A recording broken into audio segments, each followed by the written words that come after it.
উঠলো ভাই তো কটক যাই, আজ আমাদের সঙ্গে সেটাই হলো। রাত বাজে 9টা, ডিসাইড হলো আজকে বিরিয়ানি হবে। তো চলো, রাতের বেলা 9টা বাজে, ভাইকে ফোন করলাম চিকেন নিয়ে আয়। ও চিকেন নিয়ে আসলো। এই দেখো ঘরের অবস্থা, তাড়াতাড়ি করে আলু ছিলে, পেঁয়াজ ছিলে সব রেডি করে এদিকে ভাতও করা হয়ে গেছে। ভাত করার সময় গোটা গরম মশলা, তেজপাতা, একটু নুন আর তেল দিয়ে ভাতটাকে করে রেখেছি। আর এদিকে আমার চিকেন হচ্ছে, চিকেনটাকে একটু হালকা কষিয়ে নেব। ভাতটাও বেশ ঝরঝরে সুন্দর হয়েছে।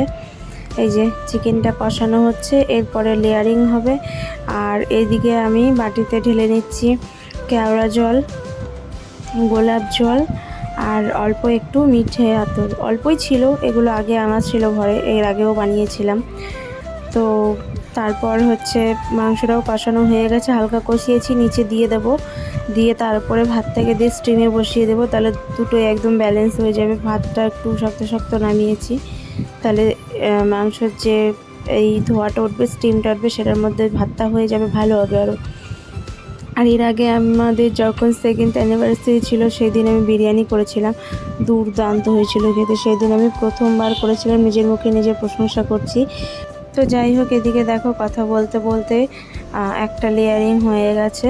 এখানে ঘি দিয়ে দিলাম, পেঁয়াজের বেরেস্তা আর হচ্ছে বিরিয়ানি মশলা সব ওই দিকে দিয়ে আবার আর একটা লেয়ারিং করে এখানে চিকেন আলু সব দিয়ে দিয়েছি। আবার এর উপরে ভাত দিয়ে তারপর বাকি যেটা আছে বিরিয়ানি মশলা, গোলাপ জল, কেওড়া জল, মিঠে আতর, তারপর পেঁয়াজের বেরেস্তা সব কিছু দিয়ে ঢাকনা দিয়ে ঢেকে সাইড দিয়ে যেমন আটার জন্য রুটির জন্য আটা মাখি, সেইভাবে মেখে সাইড দিয়ে সিল করে দেবো, যাতে স্টিমটা বাইরে না বেরিয়ে যায়। তো সব কিছু দিয়ে এবার ঢাকা দিয়ে দেবো, ঢাকা দিয়ে তারপর স্টিমে বসিয়ে দেবো। আর হচ্ছে প্রথমে ভেবেছিলাম যে হালকা হিটে শুধু গামলাটাই বসিয়ে দেবো, তারপরে ভাবলাম যে নির্দিষ্ট জায়গাটাতেই গরমটা পাবে, বাকি জায়গা তো পাবে না। এই জন্য একটা তাওয়ায় করে বসিয়েছি, যাতে চারিদিকে হিটটা হালকা হালকা পৌঁছায়। এদিকে দেখো রাত বাজে তখন 11টা, তখনও হয়নি, 11:30টার সময় খেতে দিচ্ছি এখন সবাইকে। আমাদের খেতে খেতে প্রায় 12:30 বেজে গেছিলো। তো যাই হোক, ভালো কিছু খেতে গেলে তো একটু অপেক্ষা করতেই হয়। আর যেহেতু 9টার সময় ডিসাইড হয়েছে, এবার রান্না করতে গেলে তো একটু দেরি হবেই। তো এইদিকে দেখো সবাইকে এবার খেতে দিয়ে দেবো। আর সঙ্গে হচ্ছে পেঁয়াজ, টমেটো আর শসা, একটু স্যালাড কেটে নিয়েছিলাম, স্যালাড না হলে কি জমে।